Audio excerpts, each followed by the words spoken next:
मेरे दोस्तों, आपको इस रिपोर्ट में हो सकता है मैं मायूस करूं, लेकिन ईरान के समर्थकों के लिए ये खबर थोड़ा अविश्वसनीय है। लेकिन यकीन कीजिए, ये बिल्कुल खबर सच्ची है। मैंने कल ही इशारा कर दिया था, बल्कि यूँ कहूँ परसों इशारा किया था, और कल मैंने खबर भी दी थी, और आज आपको फिर से बता रहा हूँ कि ईरान अमेरिका के आगे बिल्कुल ठंडा सा पड़ता हुआ नज़र आ रहा है। उसकी बहुत सारी वजह होगी और ईरान उस वजह को ज़्यादा बेहतर समझता है। ईरान अपने लोगों को बचाने के लिए और अपने फ़ायदे के लिए खुद जिम्मेदार है, खुद सोचेगा, उसकी खुद की जिम्मेदारी है। लेकिन फ़िलहाल आपको बता दूं कि ईरान ने पहली बार लिखित में बाइडेन सरकार को दे दिया है, लिख कर दिया है कि हम अब डोनाल्ड ट्रंप को मारने की कोशिश नहीं करेंगे। बताना चाहूँगा कि कुछ वक्त पहले जब चुनाव होने वाले थे तो डोनाल्ड ट्रंप को मारने की कोशिश ईरान ने की थी, जिसके बाद डोनाल्ड ट्रंप के हक में आकर जो बाइडेन सरकार है उसने ईरान को धमकी दी थी कि डोनाल्ड ट्रंप के ऊपर हमला मत करना, वरना आपके साथ सही नहीं किया जाएगा। इसके बाद डोनाल्ड ट्रंप जीत गए और डोनाल्ड ट्रंप ने जीतते ही ईरान के खिलाफ ख़तरनाक प्लान बनाना शुरू कर दिए, जैसे कि ख़तरनाक पाबंदी, तेल के एक्सपोर्ट पर बैन, ईरान के ऊपर लगातार नए तरह की पाबंदियां, इजराइल को ईरान के खिलाफ पूरी छूट। ऐसी तमाम चीज़ों को ईरान ने जैसे ही भापा फ़ौरन ठंडा पड़ गया और ईरान ने अब लिखित में भी दे दिया कि हम डोनाल्ड ट्रंप को अब मारने की कोशिश नहीं करेंगे। वहीं डोनाल्ड ट्रंप का जो बेस्ट फ्रेंड है एलन मस्क, उससे कल ईरान के एम्बेसडर ने मुलाकात भी कर ली और ईरान ने यह भी कह दिया कि जो एलन मस्क हैं उनसे बातचीत काफ़ी बेहतर रही। तो ट्रंप के जीतने के बाद ईरान के तेवर बिल्कुल बदल गए। हजरात मोहतरम, उधर यूरोपीय यूनियन तेज़ी से ईरान के खिलाफ नए पाबंदी लगाने की तैयारी कर रहा है। देखिए दोस्तों, ये बात क्लियर है तमाम देशों को कि ईरान हद से ज़्यादा मजबूत है, जितना दिख रहा है उससे ज़्यादा मजबूत है। और एक एक्सपर्ट है, नाम नहीं लूँगा, प्रूफ नहीं दूँगा, सोर्स नहीं बताऊँगा।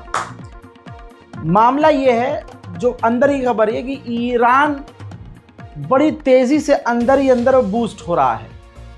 अभी ईरान डायरेक्ट जंग में कूदेगा तो अभी जो उसको गैप चाहिए, जैसे कहते हैं ना शेर 2 कदम पीछे लेता है लंबी छलांग मारने के लिए, तो ईरान को बूस्ट अप होना है। ईरान को काफ़ी सारी चीज़ें शुरू से शुरू करनी है और अपने आप को काफ़ी मजबूत करना है।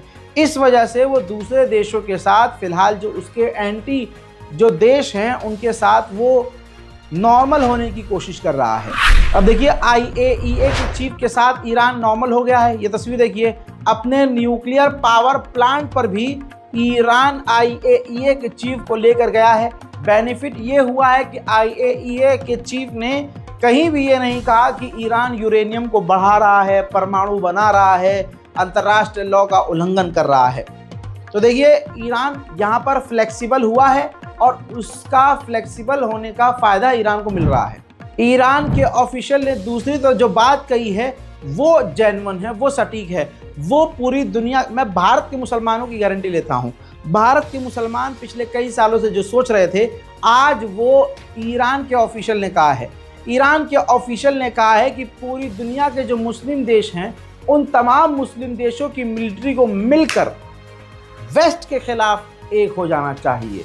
और दोस्तों, ये बात बहुत जेन्युइन है और अगर ऐसा हो जाता है तो फिर क्या ही सोचिए। लेबनान की राजधानी बैरूत और लेबनान के आसपास के इलाकों का हाल इजराइल ने क्या किया है, कभी भी कहीं भी हमला कर रहा है।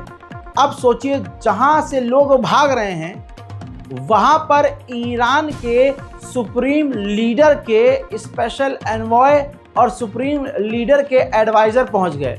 तस्वीर देखिए, लेबनान में उस बैरूत यानी राजधानी में उस जगह पर सुप्रीम लीडर के बेहद करीबी एडवाइज़र वहां पहुंचे जहां इजराइल ने ख़तरनाक बमबारी की है और लगातार वो कर रहा है। ये होती है हिम्मत की बात। साथ ही अगला उनका बयान देख लीजिए। ये ईरान के सुप्रीम लीडर के प्रवक्ता और उनके एडवाइज़र हैं। इन्होंने कहा कि हम लेबनान और हिजबुल्लाह का साथ नहीं छोड़ेंगे और हम हर तरह से सीज़ फायर के लिए सपोर्ट करते हैं, सीज़ फायर के लिए तैयार हैं। हम चाहते हैं कि इजराइल लेबनान पर हमले तुरंत प्रभाव से बंद कर दे। वहीं आपको बता दूं 2016 के बाद ईरान के जो रिश्ते हैं वो अरब देशों से बहुत ज़्यादा ख़राब थे। ऐसे में मोरक्को से भी 2016 से ही ईरान के रिश्ते बिल्कुल ख़राब थे, बातचीत तक नहीं थी। ऐसे में मोरक्को की मीडिया का दावा अब ये है कि ईरान और मोरक्को की गवर्नमेंट एक दूसरे से बात कर रही है और ईरान नॉर्मलाइजेशन के लिए, दोस्ती के लिए तैयार है। अब ईरान जिस तरह से नरम पड़ा है और जो वो कदम उठा रहा है अपने अड़ोस पड़ोस के देशों के साथ रिश्ते ठीक करने के लिए, इसका बेनिफिट उसको ज़रूर मिलेगा। उधर ईरान के बलूचिस्तान वाले बॉर्डर के इलाके में पाकिस्तान के इलाके से जो ईरान का टकराव हो रहा है, ख़तरनाक जंग चल रही है, दोनों तरफ से गोलीबारी और बमबारी हो रही है। ईरान के एक नौजवान फौजी की आतंकी हमलों में आज मौत हो गई है। ईरान ने कहा है कि 70% मोसाद के द्वारा बनाए गए जो टेररिस्ट हैं, जो कि बॉर्डर के इलाकों पर हैं, हमने उन 70% आतंकवादियों को मार दिया है या भगा दिया है। मैं ये वार्निंग दे रहा हूं और बार बार बता रहा हूं कि अब आप अगर ध्यान नहीं दे रहे हैं, सुनिए, अब इजराइल लेबनान के बाद सीरिया की तरफ मुड़ चुका है और अब सीरिया पर लगातार हमले कर रहा है।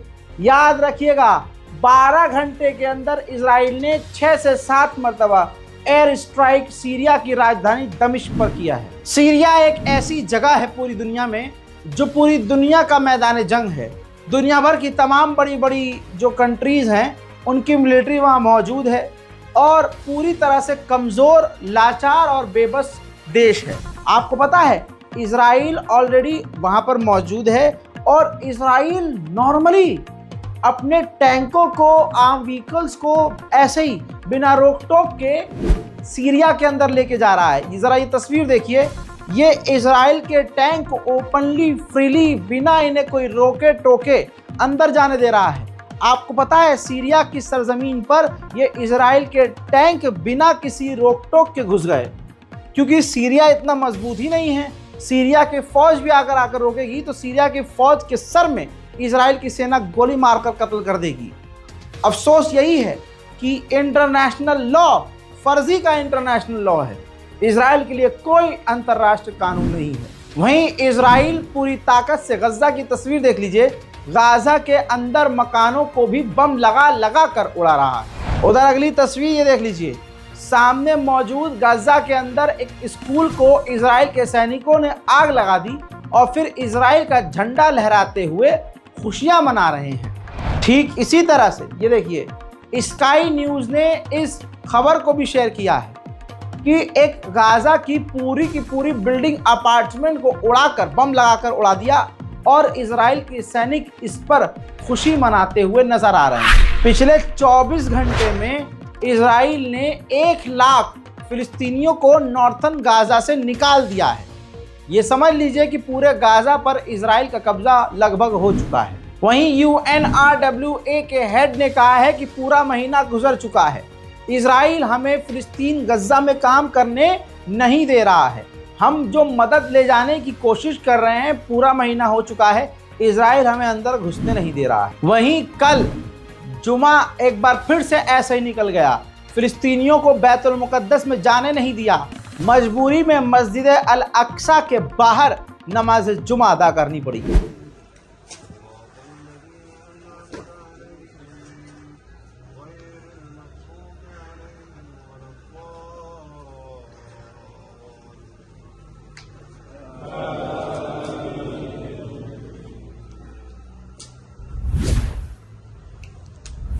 यूएन की संस्था बनाई इसलिए गई है क्योंकि जो यूएन कहेगा वो मानना होगा। यूएन जो रिपोर्ट लाएगा उसको मानना ही होगा, क्योंकि उसमें कई देशों की संस्थाएं मिलकर काम करती हैं। लेकिन बात अगर इजराइल की आती है तो सुअर की नस्ल वाले अमेरिका पूरी तरह से इग्नोर कर देते हैं और बायस हो जाते हैं, दोगले हो जाते हैं।